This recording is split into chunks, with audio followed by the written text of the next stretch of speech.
Listeners be advised. The Soliloquy podcast discuss matters related to the human experience and many that are sexual in nature. Due to this, some conversations may surround triggering topics such as sexual violence, self harm, abuse, and much more. Please be advised a list of crisis and psychological resources will be available in the show notes of this episode. With that said, let's get started with the show. Ladies and gentlemen, may I have your attention please as we go through the following safety instructions. In the event that there is a loss of cabin pressure, oxygen mask will drop from the overhead. Place the mask over your nose and mouth. Breathe normally as oxygen is flowing even if the mask is not inflated. Be sure to adjust your own mask before helping others.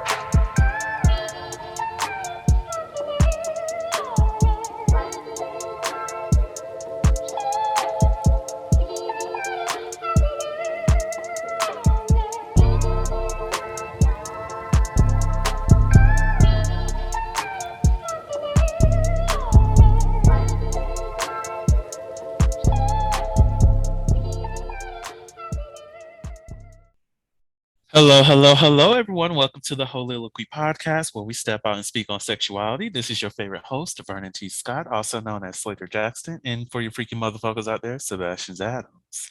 On today's episode, we're aging a little bit. We're talking about age ranges. We're talking about, hey, is it okay for this 55-year-old to be dating this 30-year-old? We're going to be talking about a lot of different things, opening our perspectives, just having honest conversation. And joining me for this topic is Tyrell. How are you doing today? I am doing great. I am so glad to be back. Season 3, of course, we are 3 times as better. And as we age like wine, baby. Bitch, yes. Let these motherfuckers know. Yes, I like that.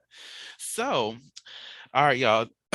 Just so y'all know the general rule, we do 2 episodes where, the guests introduce themselves. After that, if you don't know who they are, that's your problem. That's your fault. Because look, Tyrell's been here for 3 whole seasons.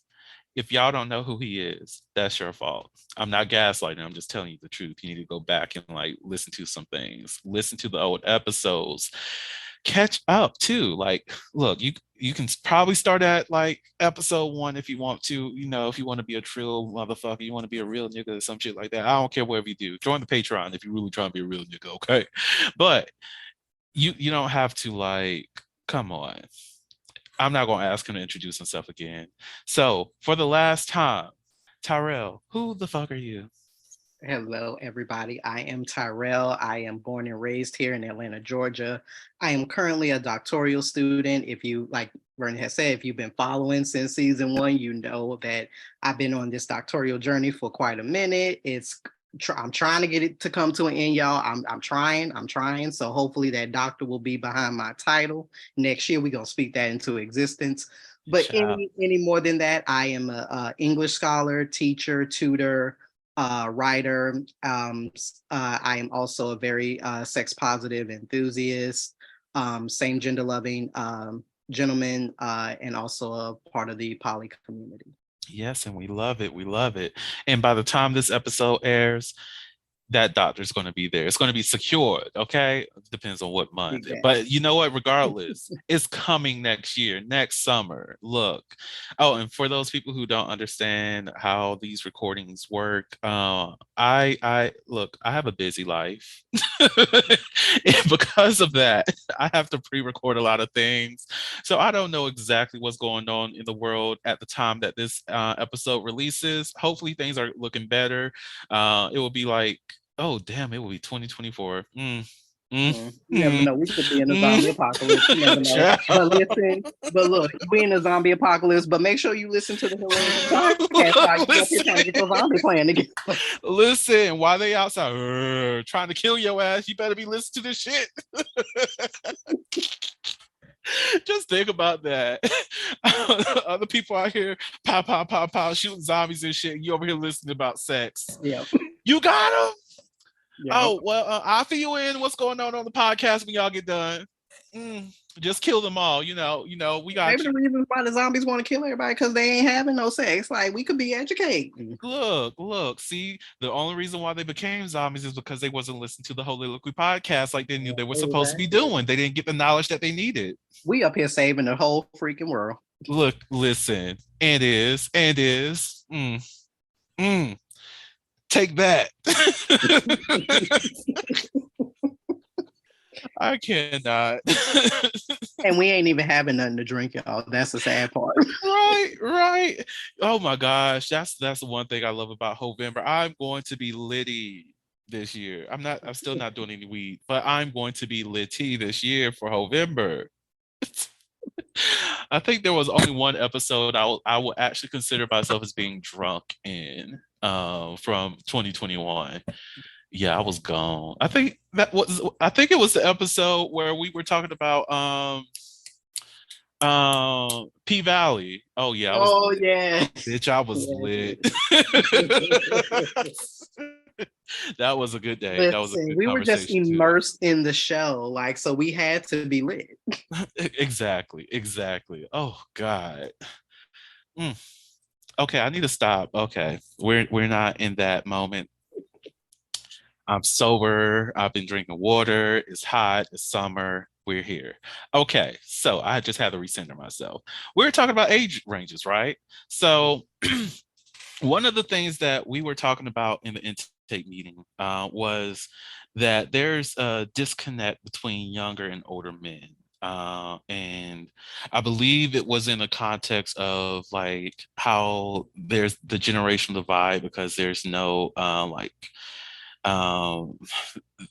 like when you think about the AIDS crisis and whatnot, and how a lot of the older generation died off, and they that meant that so many queer people just didn't have any actual guidance. Because of that, it just created a vacuum of insecurity, a vacuum of just distancing ourselves from other generations and whatnot. I believe that's where that conversation was rooted in. But what is your thoughts on the disconnect between younger and older men? Yeah, I think it stems from a multitude of places, but just like some key places. Like you say, I think that the nature of the HIV and AIDS epidemic, like it exacerbated an already sensitive issue. So like a lot of older queer men, they I'm not gonna use the word it's not even the nature of the word jealousy, but it is to say like an admiration for Mhm. younger men because of the fact that we now live in a time where it's not necessarily easy, but it's a little bit more socially acceptable to be out and be out and proud and things like that. So just like if you would think about any other kind of like age range, kind of like structure where it's like the things that you enjoy, like say for instance, like being in your 50s and your 60s may be a little bit different than when you were in your 20s and your 30s. Mhm. So thinking about where you are in life as opposed to somebody who's younger or even vice versa to somebody who's older, it just creates this mindset of a disconnect. And particularly for a same gender loving group that I'm a part of, where there's a lot of older gentlemen. I've heard a lot of gentlemen speak on the nature of they believe that sometimes like they were obviously the problem when trying to in a younger person pursuing them, and it wasn't because like they didn't like the person or they couldn't see anything with the person, but I think that mindset of you getting involved with somebody of a particular age, especially if that person is younger, you feel like I think what they were expressing is you feel like you're robbing them of like not necessarily a life, but a certain time period of their life where they Mhm. should be out dating, exploring, and things like that. And if you ask a younger type of generation, it's like, no, you have a lot of younger people who are very intentional, who know what they want, who are not, into quote unquote the scene and things like that. So again, I think it's just a lot of times miscommunication.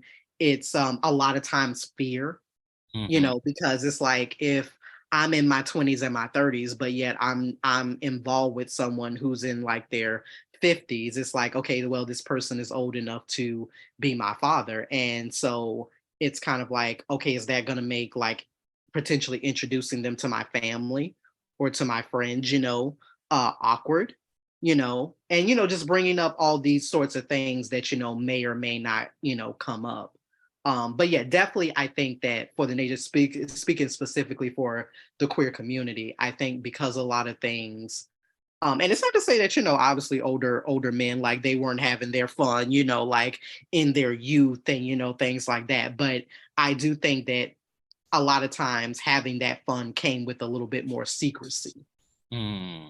than now living today. And so that kind of disconnect and fear of how out do you actually want to be. Yeah, like I think about the perception of it all because I understand that fear because looking on the outside, there's so many different narratives that a person will have prescribed onto them. That's not even the facts of the case. Like I know for myself, I've definitely pursued older men in the past because I just found them attractive, and it wasn't one of those creepy situations. We've communicated and all this other stuff, and it was just fine and dandy. But not to say I wasn't interested in a relationship with them or anything like that, but my pursuit was for a particular reason. It was communicated of what that pursuit and the intentions were behind that. And I think we've become accustomed to a narrative that's not always rooted in the reality of the situation, which hurts those kinds of relationships between those people who have a significant age gap between each other. Like I've seen online where people are talking about, oh, you can't be 36 and trying to date a 23-year-old, blah blah blah blah blah. But I'm like, this is a person who's both parties are relatively young and they are mutually communicating with each other. Like for me, looking on the outside, so long as there's no manipulation involved, I don't give a damn what's going on within the relationship.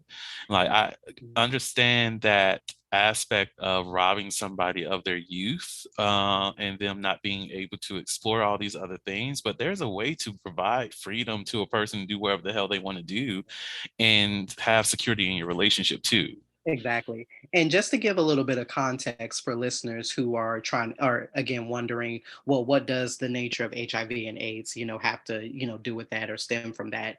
And just to give a little bit of context, when of course we live in a day and age where of course we know HIV AIDS is not, necessarily a death sentence. And so, but of course, as we know, as the HIV and AIDS epidemic was very prevalent in its beginning, there were, the nature before we had a lot of, medication that we have now and things like that. The reason why, particularly a lot of queer men of color, why we have such very drastic implications based on the nature of age. What age is because typically when the HIV and AIDS epidemic was at its height, um, a lot of men did not live to see past the age of 30 years old. Mm.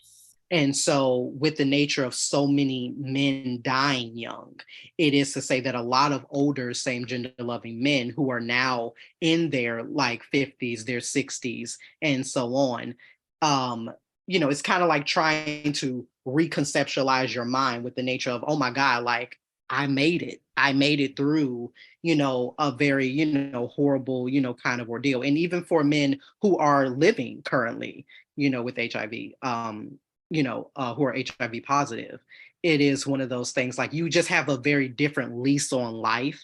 And so you tend to look at age a bit differently. So it's not just even the nature of just like, oh, like you're 53, that person is 32, but it is to say that that mindset, if you come from a era and a time where it's like, yeah, a lot of my, queer friends were dying before we even reached the age of 30, you know Mm. is something that you just you can't take away from, and that's just a part of a lot of SGL men's experiences. The Soliloquy podcast focuses on the variability of sexual expression. When it comes to sexual expression, we often depend on pornography to illustrate how one must perform sexually. For those who have not learned this by now, the stuff you see in porn is not real. Pornography provides a singular perspective of sexual expression that is not often the reality we see during our own sexual encounters. The Soliloquy podcast is a conversation that takes you outside of the compressed box of what many know about sex. Some of the topics we discuss includes kinks, condom usage, status disclosure, and past sexual experiences. The Soliloquy podcast steps out on sexual norms and recognizes that the norm is not the only normal. Subscribe today and join the conversation. A lot of my, queer friends were dying before we even reached the age of 30. It's something that, you can't take away from. And that's just a part of a lot of SGL men's experiences. Even though it's not to that extent, I wonder if many of us who are going through all this shit that is this pandemic that's still ongoing, and here it is in 2023. Let's not lie about that. It's still going. But like, I wonder once we're officially on the other side of it all, if many of us will have that same mindset because of the numbers of people that have been lost, not necessarily just because of COVID, but because of everything that we've experienced within this time frame, which includes the police brutality, the many mass shootings that have occurred, be it at the grocery store, fucking elementary schools, high school, colleges, malls, just randomly on the street at a parade, all these places, all the mass exposures, like the wars, all these things. I wonder if many of us will be in that mindset of having that renewed appreciation for life, knowing that we're on the other side. That's a really interesting concept. I think in a lot of ways, I think you're right. It kind of will, just because I think like anything that happens, it always informs like the next generation, of course. And yeah, I just think when it even comes to like the whole like dating and age, like I've always, personally just speaking for myself, I've always been attracted to like older men just because I've always been associated with being more, I guess you would say like more mature for my age, like that like maturity is supposed to come at, some sort of age, which is, convoluted in itself. But I tend to have always had an older spirit about me. So I've typically like always been attracted to older men. Not that I don't find men, men of my age to be attractive, of course, but I just always, I've always been enamored by the nature of just older men, older spirit and things like that. But yeah, I think that the age range, and I think it's also exacerbated about, I know that people have this thing about age where it's like, I don't mind an age range, but I don't want to date so far of my age where it's like, okay, you're old enough to be my father, or like you're old enough to be my son, or something like that. So I know that in talking to people, they have their own like philosophies about age. Like if you're like 38, because of the fact that you're, almost, in your 40s, you may not want to date anybody that is like 30 and under. So you still want to, be in that same kind of age, kind of not gap, but kind of closing in on that age gap. Yeah, I'm a kind of like, I know for myself, I have my own personal dating range, which is pretty much plus or minus 5 years. So like for the youngest, probably 24 on up. And then for the oldest that I may go in terms of dating, 36, 37, or maybe 40. I might be I might be over to a 40-year-old. They got that salt and pepper, they got that salt and pepper thing going on, Like, Look, when I tell you that's the one thing I'm looking forward to for myself, as soon as I start seeing these gray hairs, I'm like, bitch, you better go ahead and gray all the way fuck out because I am Yes. going to color the fuck out of my hair. I am. Y'all just be like, Vernon, you are too old to be having these colors. Bitch says who? Because they're in. Yes. Like, and I'm talking even just, not even from a queer perspective, but because I do watch, I don't watch a lot of reality television, but the reality TV I do watch is a lot of times centered in like dating shows and things like that. I'm like, our women out here, they are hot and bothered for these salt and pepper bits. Look, I seen a lot of sexy salt and pepper in my day. Mm, mm. So Child. you better get it. Anyways, as I reminisce on my hoeing, uh,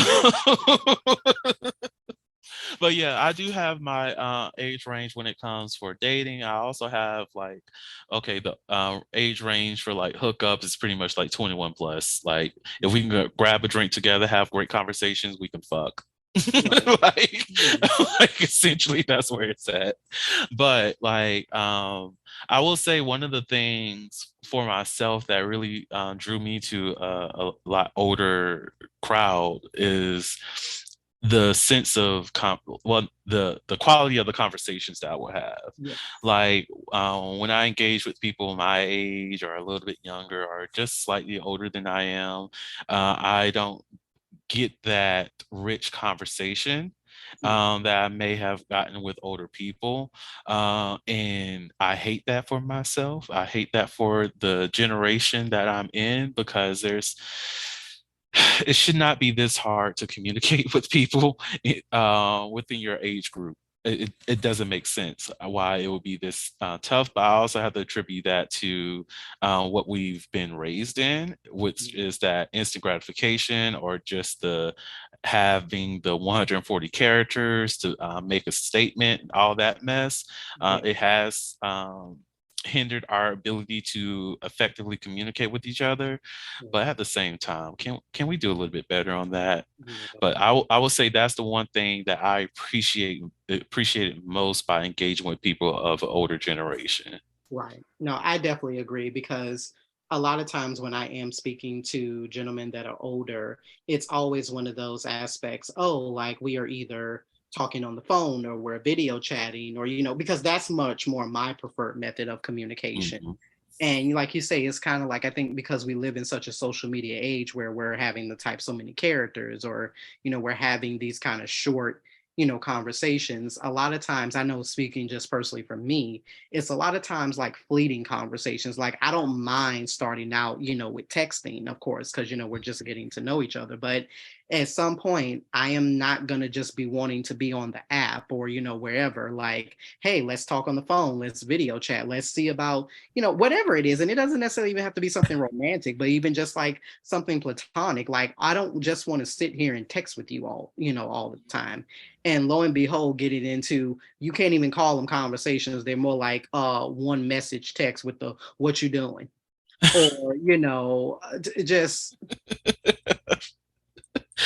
I'm like, as my eye, as for people who cannot see me, my eyes are clearly in the air. Like Like, I ugh. just, I can't, I can't do. It's like I can't deal with this. So I do find the nature of most of the time when I am talking to older men, it is much more of a much more reciprocal energy, as I would Mhm. say, conversation. Now, I have also had conversations with some older men that are kind of creepy.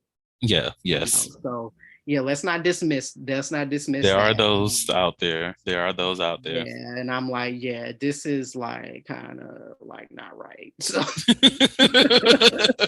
I don't like this energy that you're putting off. yeah, and I think Therefore, also too, like I say, also everything is also about intention as well. I think because like just say for instance, like one of my reality shows, dating reality shows I was watching just the other night, there was this gentleman who, like, this lady, she's like, trying to find, the one or whatever. And she had this suitor who was like maybe I would want to say like 8 to 10 years older than her. And so she was like, oh, well, like I've never dated, someone like that much older than I am. And he seemed, really cool at first, but on the very first meeting her, he gives her a gift. And so, she's like, oh, okay, like what is it? And so it's like a little purse. Like it wasn't anything like that was too much, Mhm. going on or whatever. So, she played it off or whatever, but it's kind of like, from her perspective, she's like, yeah, I can see why he did that, like given like his age and probably like an era that he comes from. And Mhm. even in his confessional, he's like, oh, well, like the time that I know of courting a woman, it's like that's how you really make your intentions known. Like you value, the nature of her time and her space by showing that you appreciate her. So you get her a gift. Mhm. But on the other hand, from her perspective, she's like, oh, this is like a little too much. Like the gesture was nice, but we're just meeting each other. Mm. So like you giving me like a purse is like a little bit too much. Yeah. And I think that's the beauty of like having those crucial conversations with people because Mhm. like just think about it in the moment. You're just like, okay, you brought me this gift. Okay, we need to talk about this. Mhm. Because I don't want to um think the wrong thing about this. Right. Yeah. So is this something that just comes off of just your generation, something that you do to all Mhm. people? Like what's the gift for? Let's talk about it. Like, Yeah. Yeah. And that's one of those things, like you don't have to shut the conversation down. And so it does open the nature of communication. And I know personally for myself, a lot of times when I have been talking to, older men, they're very interested in the nature of like how I approach relationships, being poly, the nature of sexual identity, because it's like they find talking sometimes to like younger people like myself who know how to have conversations, who are able to express themselves. They find us enamoring just as much as we find them enamoring. So it can make for a lot of great, conversations because you're learning so much from each other. mhm. So like take personally for myself, one of the things I'm enamored by, I love hearing older men and their sexcapades. I love hearing it. I love hearing it. I love hearing that, hey, back when they were, this age, when they were going out to this club or, whatever, like these sorts of things just have, knowing that I've never been a club person. Mhm. So like, yeah, I've been to a club or two, but I don't frequent, clubs. So it's always intriguing for me to hear like just different experiences, but especially when they come from, older gentlemen and like they're reminiscing, about like, hey, back then, like I was getting it. Yes, look, I'll be honest. One of the most interesting conversations I've had within the last year or so was listening to a great aunt talk about how she used to pull men back in the day. And I was like, Mm, Auntie, carry on because this is mm, good. yeah. We need to Like, get this reinvigorated. Like, I was like, I might need to like add some more things to my repertoire because Auntie was giving out all the good tea that day. yes. Oh Lordy. So there was something I wanted to bring up, but it kind of escaped me. Hopefully it comes back. But Okay. one of the things that we discussed was the aspect of mentoring versus being sexual with people, most definitely when it comes to age differences, Mm, how some younger people may want to reach out to someone that's older through the lens of getting guidance yeah. and rather than through the lens of being sexual with them, and how Mm, sometimes that same perception can be in reverse with either party, yeah. that older gentleman or older woman, older person reaches out to someone younger in order to mentor them, and they say that's being something sexual. So, Yeah. what is your take on that? Yeah, I think that a lot of times, as we go back to like even that disconnect between generations, is that because we do lack that mentorship. Part of the great group that I am a part of, we foster that. We foster the nature of reaching out when you need that connection, and we have gentlemen of all age categories in our group, and the nature of fostering mentorship, it's something that in general as men and then especially as men of color, that, we're not always accustomed to anyway.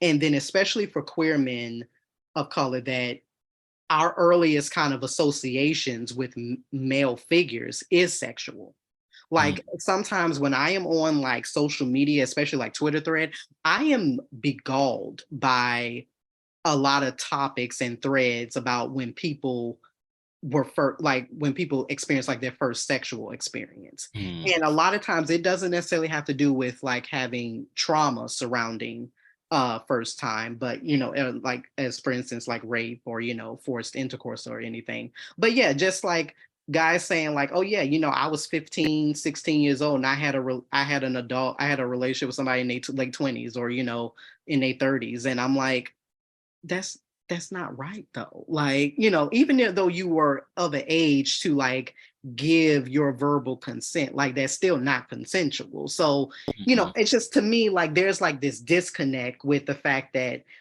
when you're in your early teens and 20s, the only way you know how to associate yourself with other queer men is to be sexual with them. mm, you know and it's not to say that older queer men are not guilty of sometimes not necessarily taking advantage, but being open to that opportunity. And I think that that's just something that has always been lost. I think for a lot of queer men of color, they do find wonderful outlets. They grow to have great mentors and have platonic friends, but with the nature of us being associated into the especially with the age of social media and dating apps and stuff, a lot of times that mentorship, kind of aspect is just it's not present. mm. And I think that there's a lot of things that younger generation of men can learn from older, and vice versa. And I think that that's just the way that the disconnect continues to create that gap, because we're not able to get over certain hiccups, Yeah. as I would say. So And I don't know what it would take really, and I really don't have an answer for that. yeah, honestly, I don't know either because I know just throughout everything when it comes to societal messaging and all of that, all you hear about men in general is that we're all about sex. Yeah. So that's something that's already engraved in most queer men to begin with, Right. because I identify as a man. They're saying that I'm supposed to be sexual, so let me go ahead and be sexual, and then it's hyper sexualized when it comes to actual queer Mhm. sex. Right. So now me identifying as a queer man, I'm already sexual. Now I have to be extremely sexual on top of that because of me being queer. So it's just a whole debacle of sexual expression and a strong need to change that because you can be young and not be sexual. You can be a Mhm. man and not be sexual. You can be all these things under the spectrum. You can be, queer and not be extremely sexual. And I think because of that hypersexualization that happens, it also inhibits the way that we communicate, like you were saying with the what you doing mess or how things are on queer apps, is because the push is engaging in sex and not engaging in actual conversation. Right. Like I don't know how many times I've been told on different apps that, oh, this is not the app for that, this is not the app for that, this is not the app for that. Well, tell me the app where I could find someone that I can potentially date and have an actual conversation. Right. If every single date, every single app that I utilize to try to find that, you're telling me this is not the app, then what is the app? Right. Like why can't we build healthy relationships? Exactly. And then I also think too, it's also about safety as well. I think Mhm. that, in order for, I think both, younger and older generations to build those relationships, there has to be a safe, a safety that you feel with those you do it with, because um, you don't like a lot of times when I'm talking to, particular older gentlemen, they may start out with statements like, "Oh, I hope I'm not, like sharing too much," or, "I hope Mm, you don't judge me for this." And I'm like, "No, I ain't got no, I don't judge. I don't have no room to judge, but mm, whatever." But it's always, kind of starting off from like an apologetic standpoint instead mm, of just saying like, "Hey, this is what it is, blah blah blah blah blah blah." And I think that, fostering that safety, to know that, hey, me as a younger person, as I'm trying to figure, things out, if I get drunk one night, and I need to call somebody, are you that person I can call that I can trust that would take care of me and wouldn't take advantage of me, mm. you know? You know, So yeah. and when you said safety, it brought me to a space of safe spaces, and um, I hate this for a lot of us, but I've learned over the years that it's hard to create a safe space for somebody who doesn't know what safety looks like or Yeah. feels like.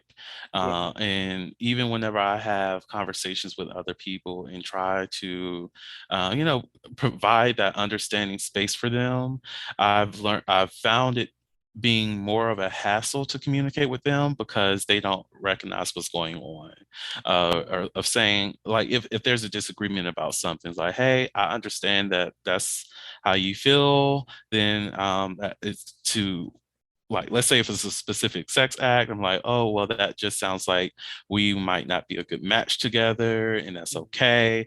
And then next thing you know, I'm getting called out of my name, and it's just like, whoa, where are we coming from? Where's let's not do that. Yeah. This is just, conversation. This is just acknowledging what's the reality here. It's just not Right. a good match, or having the ability to just say no, I'm just not interested, and having that respected. It's just, yeah. And then, not to shade, and this is definitely not to shade older, older gentlemen, but there is also the classic case, just like in any other, type of circumstances where it's like, okay, you kind of a little bit of age to be doing, the same things that you were doing 20 years, like 20, 30 years ago, where it's like, okay, can we, mature, a little bit. So what I'm specifically referring to is like, like I say, for a lot of, especially same gender loving queer men, because of the fact of, not having that expectation to live past 30, Hmm. during the nature of HIV and AIDS, it makes it so that a lot of queer men of color like to hold on to not necessarily just their youth, but preserving a lot of things that that they still do, to this day in their youth. So Mm. like the whole nature of there is nothing wrong with like going to the club, wanting to turn up, things like that. But it gets to the point, just like with anything, if you are in the club like 5 out of like the 7 days out the week, like You need to sit down something's and wrong. talk. Like something's wrong. Like that's you doing a little bit too much. No, I You know? agree. I've seen people, and this is outside. Well, technically, the person I'm thinking of right now is within the queer community, but I've seen it outside of that person too. But I've seen it. Seen so many people who are so ready, like always available to drink a lot, Mhm. party all the time, stay up late, and just go crazy with the alcohol and shit. And I'm like, but you're 50. Your body is not able to do that anymore. Like, Yes. what's going on? What's really going on with you right now? Because ain't no way that you can be partying every single day at the drop of the hat. Yeah. Like, why do you have that much liquor for one? Hmm. Why is it that you're always ready to party? Hmm. And what is fueling all of this? Because you're spending more time drunk than spending time with your family sober, and Right. that I personally have a problem with that. Yeah. You might not, but I do.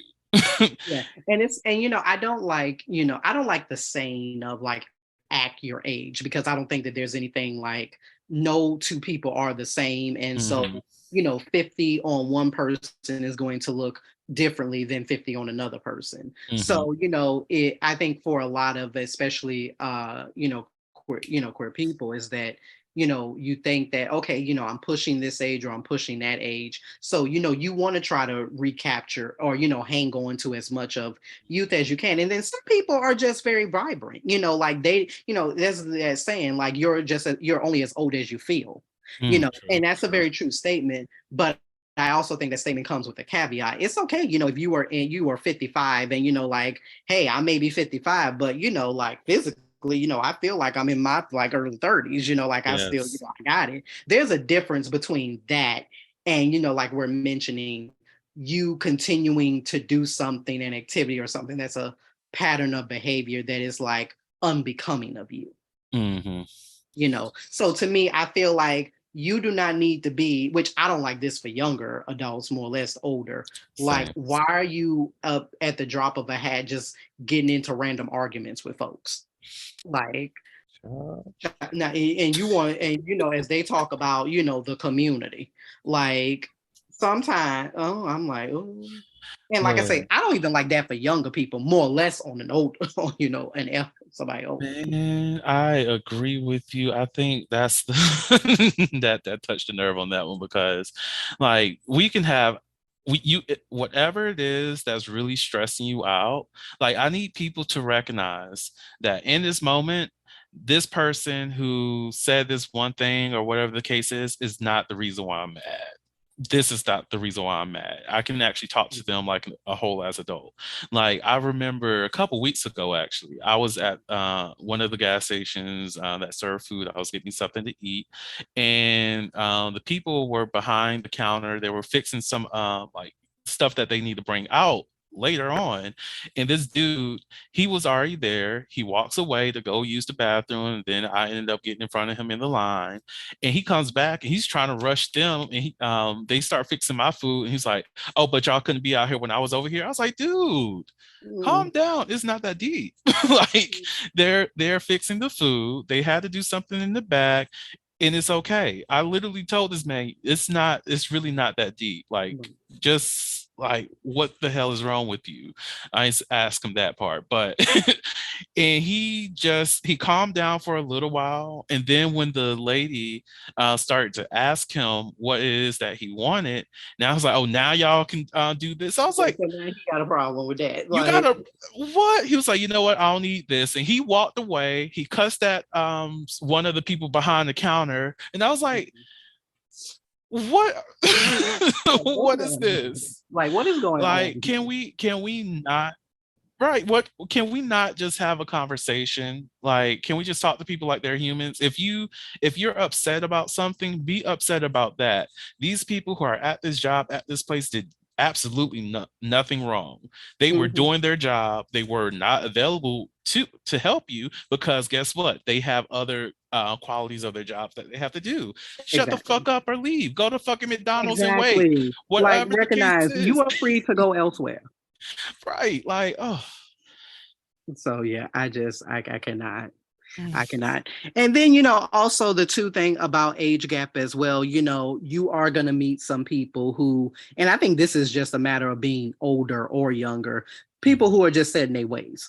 Mm. Like they just, no matter what you talk with them about to try to get them to see other perspectives, you're not trying to sway their opinion or, whatever. But I tend to live in a world where, even I teach this to my students. I'm like, as a English instructor, I tell my students, we're in this class not just to learn about writing, but we are here to learn about a balance of perspective, a prism of Mhm. perspectives. Mm. And I feel like I need also that in my life. I can't be with somebody, no matter if they're older or younger, with somebody who just has a very rigid view of the world. That part. I need you to be open to knowing that, yeah, there are going to be other, not necessarily just points of view, but various experiences.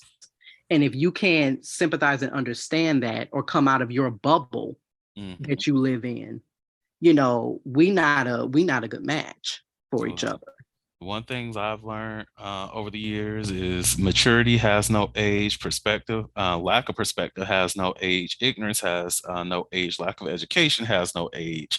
A Mm, lot of shit does not have that's not an right. age to it, and you can find the same shitty quality of a person, well, toxic quality that a person may have with someone who's older adult, and you can find that in younger adults, it's going to be there. Mhm. The question is if they're aware that if they're ready to deal with that and work Exactly. through that and grow from that. Because if they're not, you just need to find somebody else. Exactly. Now, something that is interesting that I've noticed a lot, and like I say, I watch a lot of dating, reality shows and things like that. One of the common things that I'm noticing in like heterosexual, kind of dynamics is women are being a lot more, women in particular, being a lot more forthcoming when it comes to getting to know guys who Yes. are within a particular certain age range and whether or not they want children or not. Mm, Because a lot of women feel like, listen, I already have children, so I'm not trying to get it seriously involved with a man who still wants children because mm. like it's kind of like my shop is closed. This store is closed. Like you're not getting no more children from me. So, but I see that being a trend with a lot of like shows that I'm watching that particularly like a lot of women are being more intentional. And it's not just with the nature of age, but thinking that, men of a certain age, either they have kids or if they don't have kids, maybe it's because they don't want kids. Mm, And it's kind of like, a little bit of that, not necessarily red flag, but it's kind of like, oh, we just have different wants. Cause it's not a wrong thing to want kids at any point, really like in mhm. your life. But it is to say that if you certain things that you do want, you do have to take age into consideration. And Yes. knowing that, okay, do I really want to pursue this with someone, knowing that this is, and when it comes to the subject of kids, I'm sorry, there's a lot of things that couples can work through and work around, but the nature of kids to me is not one of them. Either you want kids or you don't. Now, That. I think the nature of how you have kids can always be an open conversation, which I think a lot Mhm. of men need to seriously sit down and open themselves up to, because I think a lot of men get into this notion of, oh, like when I want a child, they only think about having a biological child. Mhm. And it's like, well, what if your partner is unable to have children? Or, Mhm. like there is medical complications based on family history about the reason why your partner can't have children. So I think that men need to do a better job at that. But in general, in speaking, children is one of them deal breaker conversations. Mm. Either you want them or you don't, you know. Yeah. And yeah, that is something that people do need to be more intentional about discussing. And I also agree that a lot more men do need to open their perspective on what that looks like of having kids and getting to that point where the kids are here. And I was when you were talking, I was thinking about, have you ever seen the show on Netflix, I've heard of Young, it. Famous, and African? I've heard of it. Mhm. So on there, season two, which is good. I love the show. Definitely recommend for anybody who has not seen it. But one of the men on there, I forgot his name, but he's new to the show. He came in season two, but he mentioned how for his 30th birthday he wanted to have a kid, or he wanted to have a kid by a certain age, and Mhm. in doing so, when he meets women, that's one of the things that he let them know. Mhm. And I love that he does have that conversation with them, but he also is willing to find a surrogate in order for him to have that child, which was Mhm. something that was I didn't even think about. And that was like, okay, I like this. He knows Mhm. what he wants. He knows that he wants to be a parent. And there's some trauma that's going on related to why he wants a kid.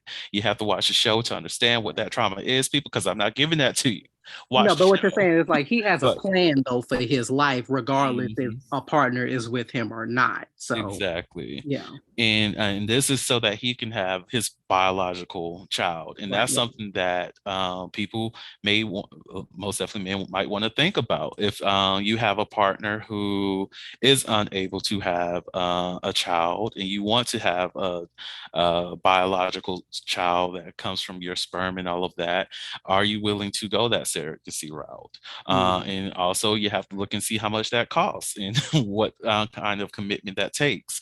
So Right. like that really kind of blew my mind, just hearing about his approach to having children, because I didn't even think about that. Of course, in the mindset of me and a future partner, I've thought about that, but I didn't ever think about it in the lens of someone who may be in a heterosexual relationship or Right. heterosexual presenting relationship. Right. So, Yeah, yeah. and and that's just one of those aspects where it's like, okay, your wants, like are really like to the forefront. Like if you want and you desire a child, Mm, then that's one of, like you said, that's one of those conversations that has to be upfront. And as we're talking about age, it's like, yeah, because no matter how represent to the world, we all got that, I think like that biological, that ticking, that clock that is ticking. And, mhm. it's one of those things that, sometimes, and a lot of times it's kind of like you're wanting more of the child than you want the relationship. So, so it's like, I want the child. I could either do with or without you, kind of, Mhm. scenario. But yeah, it's very interesting though, as I'm seeing like this trend and this pattern. And usually it's coming from women who I typically see are like in like their like mid to late 30s. Mm, A lot of women, are just, I'm just so proud of women, how women are being, more forthcoming with the things that they want and the things that they mhm. don't want. So that's kind I of one of love those it. things. Like I say, it's not a red flag. It's not a, red flag at all that, you want children, but it is to say, like, thinking about reality wise, listen, I am 37 years old. Like I already have, two children. And especially if you have if you have children that are older, it's like I ain't Mhm. trying to start that process over again. Look. Like no, like this is close, like this is close. And a lot of times women will say that's one of the reasons why they prefer to date men who also have their own children. Mm, So because there's a good chance that, oh, that man may not be wanting any more children as well.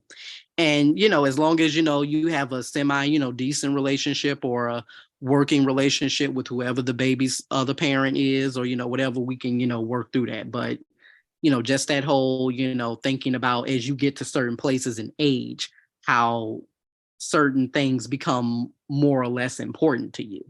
mhm. you know so yeah, that, and and not just with the subject of kids.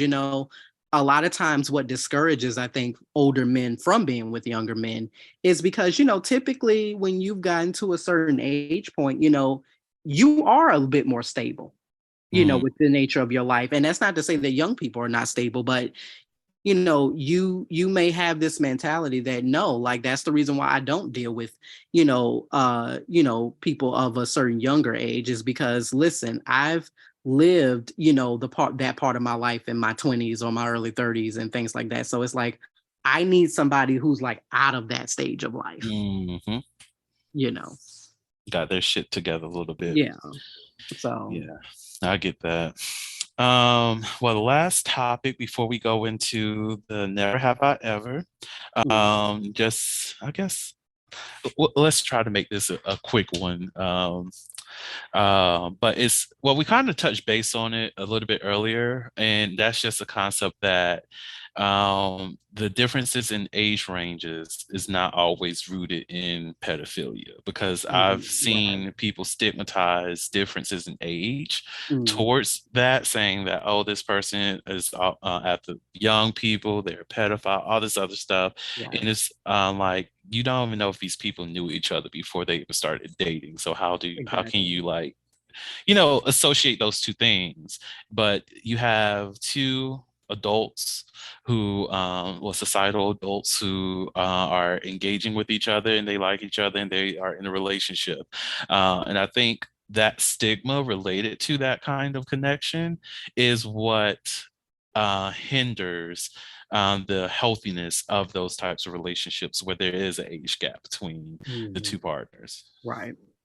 I definitely do not like the narrative of even just, there's a lot of young people that get put on like the sex offender list Mm, because they were like 19, 20 years old and had a relationship with somebody who was like 16, mm, 16 or 17 years old. And it's just because by eyes of the law, of course, you're technically a legal adult at the age of 18.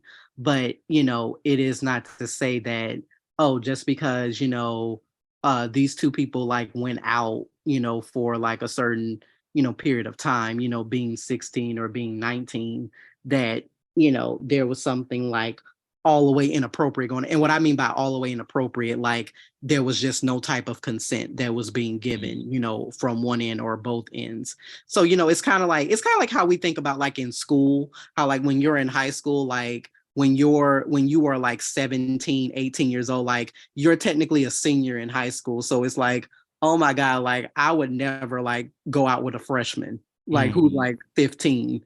Cause and even if, you know, because it's like in the mindset, you feel like I am much more older than that. But in actuality age, you're just like 2 to 3 years older. Yeah. So that it's not really that much of a difference in physical age. And I think that those things become less important to us as we get older, of course. Mhm. But, you know, because it's like a 3 year age range between 33 and 36 is not, you know, anything to look past. But when you're younger, it Mm. is, you know, it kind of is, Mhm. you know. So yeah, I definitely agree that this whole notion about pedophilia or, you know, young people being on the sex offender list and things like that. Yes, of course there are incidents, horrific incidents that of course, you know, do happen, but Mhm. a lot of times I really do be feeling bad for a lot of people who have been in consensual, you know, relationships, and just because of the eyes of the law, technically Mhm. because you're supposedly an adult at 18, like there's something that magically transforms in you, you know, at 18. Like I really have never understood that. Have a hatch from my cocoon. I Right. can't fuck with you caterpillars no more. Yeah. It's like, oh, the day I turned 18, it's like, oh my God, like I am man, I am woman. Right. I don't even know anything about life, the truth. Right. But like I agree because like in those contexts, most definitely with younger people, these people may have been to high school together. These Yeah. people may have known each other in the neighborhood for most of all of their life. And like these people, let's say family, friends, or what have you, they've known each other 5 year difference, and this person always had a crush on this other person. They're older and what have you. Brother's friend, sister's friend, I don't care, whatever that relationship looks like. Mm. And they get a little bit older, same high school, like I said. Somewhere within that, they start talking to each other while this person's back home from college and a relationship forms. I'm sorry, that's not pedophilia. Mm. It's really not. Yeah. Like, Yeah. And that's the thing. Like I can see like having reservations about it, even when, because mhm, like I say, I think there's a really big stigma about it when you're younger. Like I say, I mhm, don't think that people like you look twice about being 35 and the other person's 40.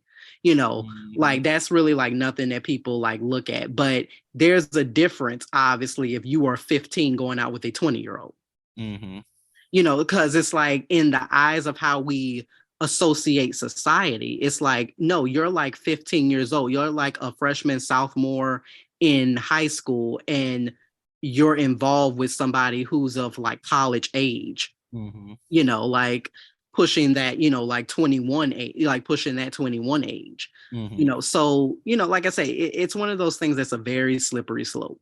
Yeah.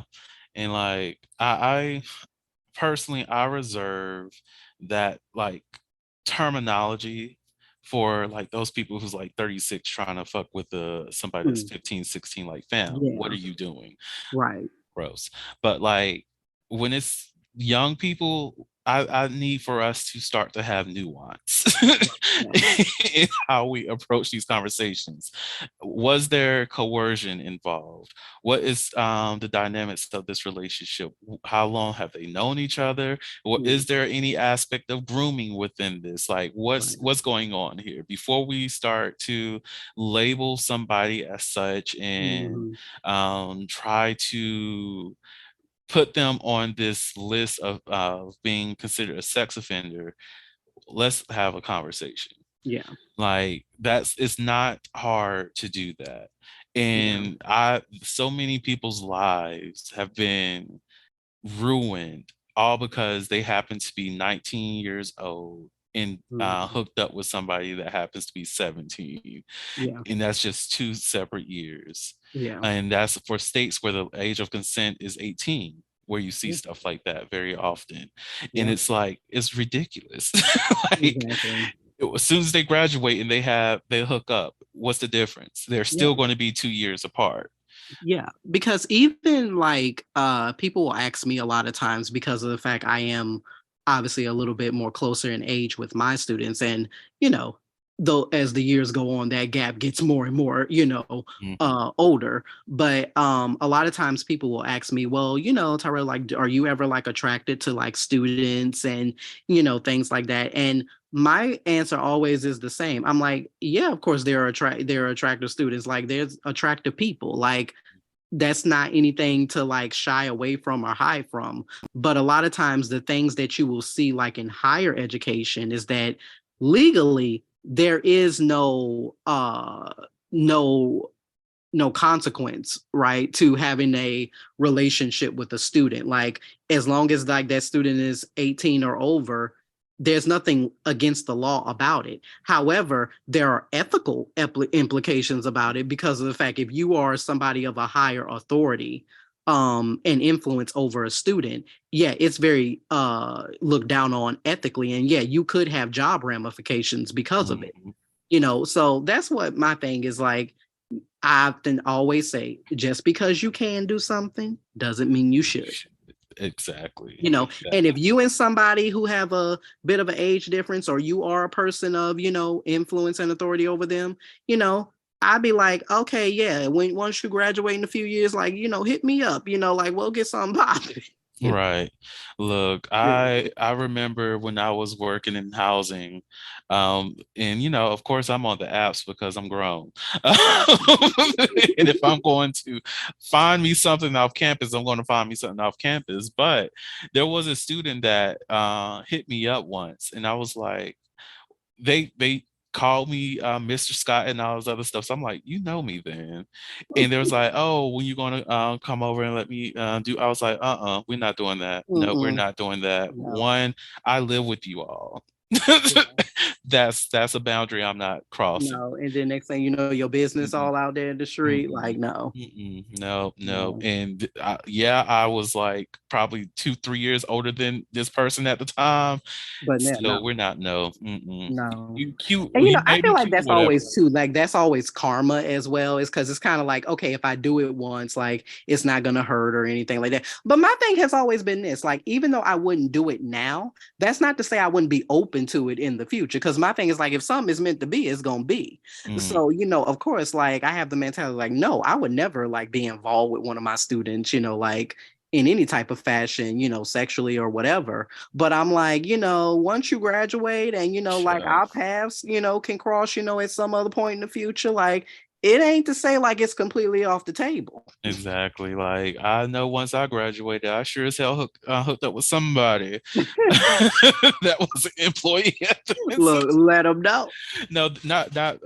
This is when I like after I graduated from undergrad, and it was somebody who worked at Mm, my undergrad institution, and yeah. yeah, Ooh, the story. life. And just to be real on it, there was a 20-year age gap on that one, and Mm, life is good. I had a good time. Anyways, so you ready for some never have I ever? of course. So never have I ever been skinny dipping. Been skinny dipping. I I haven't, but I want to. Oh, so I've done that. It was this 2023. Yeah, it was this year, back in Okay. March. It was so that cabin trip I went on.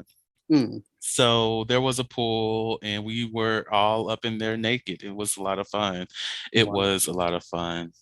Just happiness and playing volleyball and shit. It was a good time. It was a really good time. Yes. Beautiful Well, bodies, nudes, and it's yes. yes, everyone should do it at least once in their life. It's a good time. It is a good time. Yeah, I would love to. Um, let's see. Let's do a would you rather. Mm. So, would you rather go out for a wild night on the town or have a cozy, intimate evening at home? I know this Like you don't have to ask. Yeah. one. Um, yeah, mine would be cozy, intimate, like at home. Everybody knows, like I say, this season 3. If you don't know, go back and listen. I'm a homebody to the end. Like now, like I'll say there's a little bit of a caveat. It depends on what kind of wild we talking about. Like I ain't gonna be drag racing in the street or whatever, Oh but no.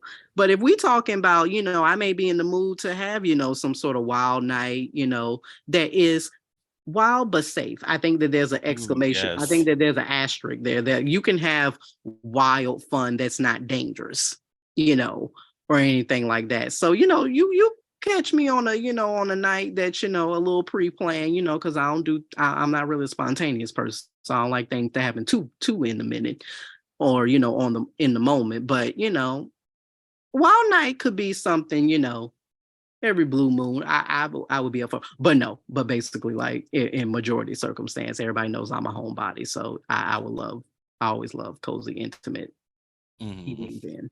Well, just from what we were talking about before we started this conversation, I'm telling you, go ahead and shake some tables, shake a little few tables tonight.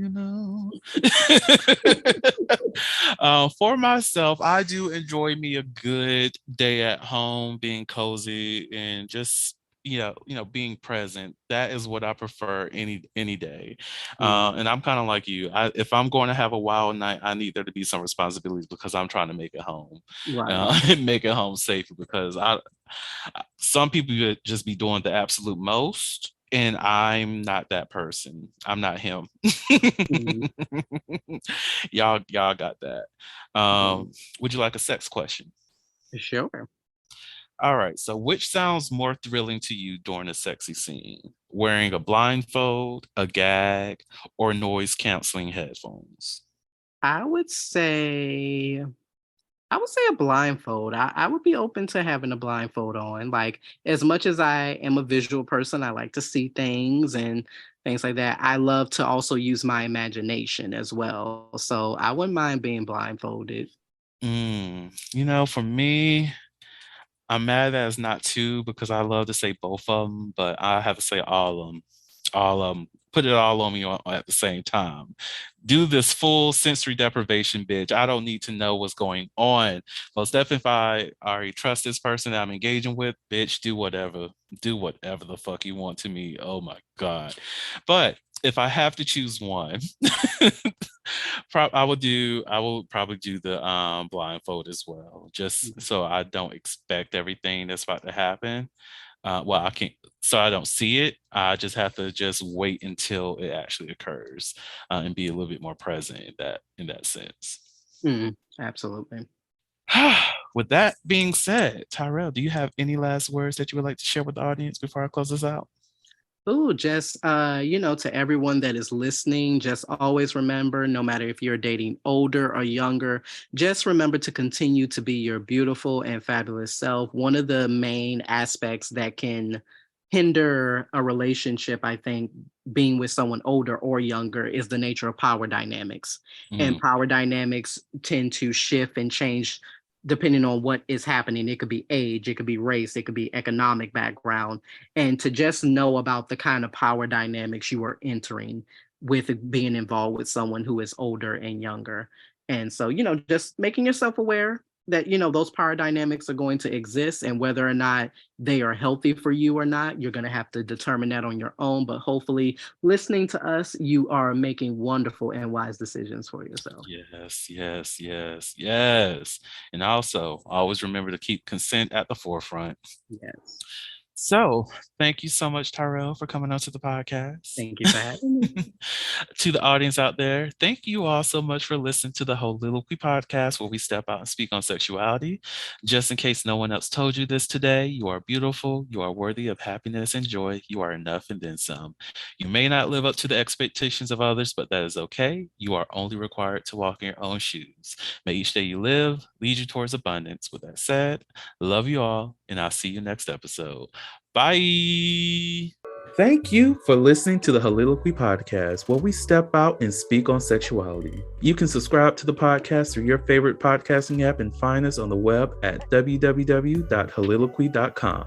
That's www.heauxliloquy.com. Share the podcast with your friends and join the conversation.